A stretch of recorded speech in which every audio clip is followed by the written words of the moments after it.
It's been a very long road to get from those days to where we are now, and I think we overcame a lot together, and that's part of the reason why we're still together, is that we were able to take those obstacles and to overcome them, and to see that we were able to do that, and to know that we made it through all of that. That helped to get us to where we are, and to help us understand that we can achieve whatever we put our minds to. Shannon is an amazing person. She's very caring. She's unlike probably anybody that you'd ever meet. He is brilliant. He's very smart.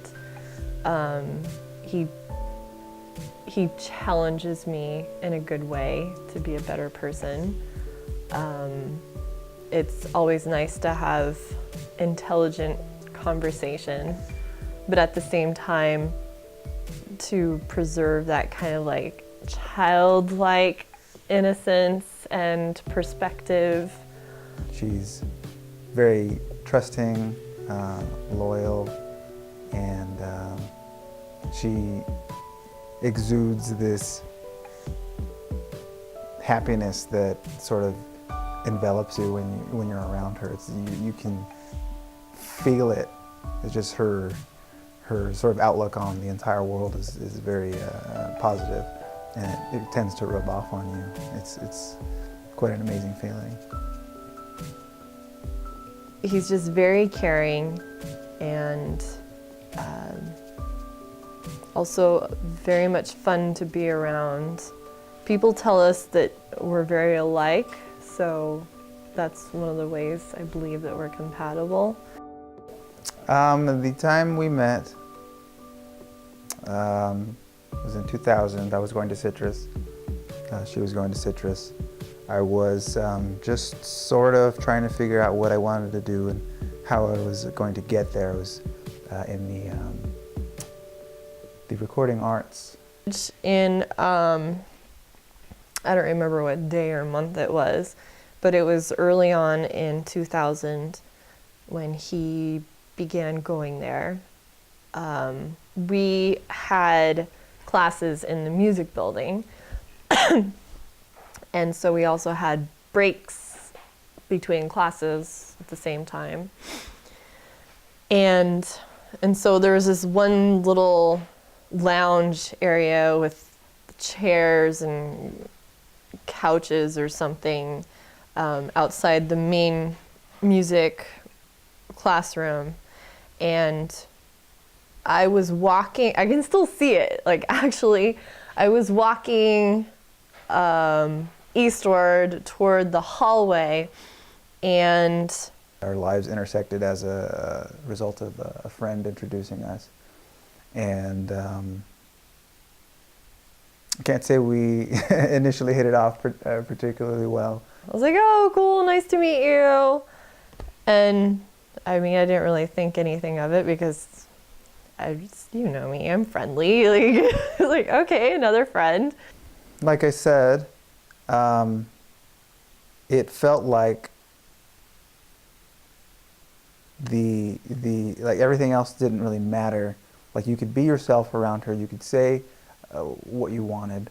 You didn't feel like you were going to be judged or anything like that. Whereas most people, when they first meet you, they're already making judgments based on what you look like, what you say, what you do, the things that you're interested in.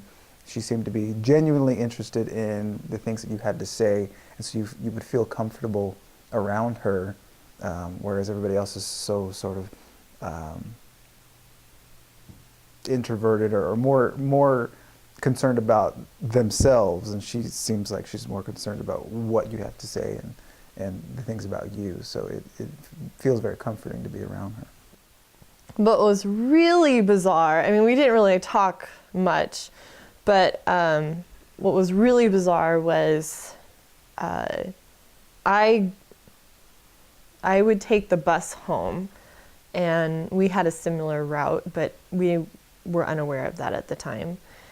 And I actually waited around after school got out, like after my last class got out, and I walked around. I forget what prevented me from getting on the bus, but basically I didn't get on the bus right after the last class, and I didn't get on the bus at the same bus stop that everyone would go to. Like I walked around. I think I went to one of the shopping centers like Stater Brothers or something, and that's when I got off or got onto the bus there.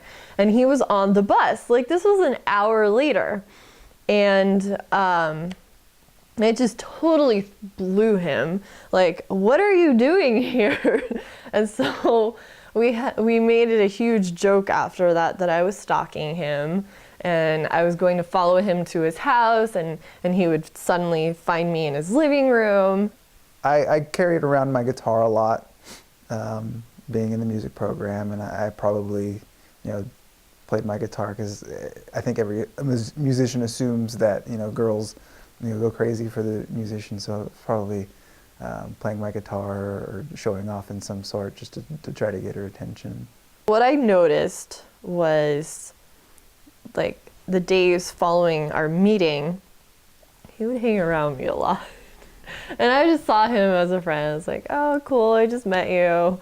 But really, I just wanted to take a nap in between classes. Like, I would just lay on the couch. And instead, I would be sitting there talking to her, keeping her awake, not knowing, because I'm just sitting there, either talking her ear off or probably trying to do something to impress her. I'm like, okay, you can keep talking, but I'm gonna try to get some sleep.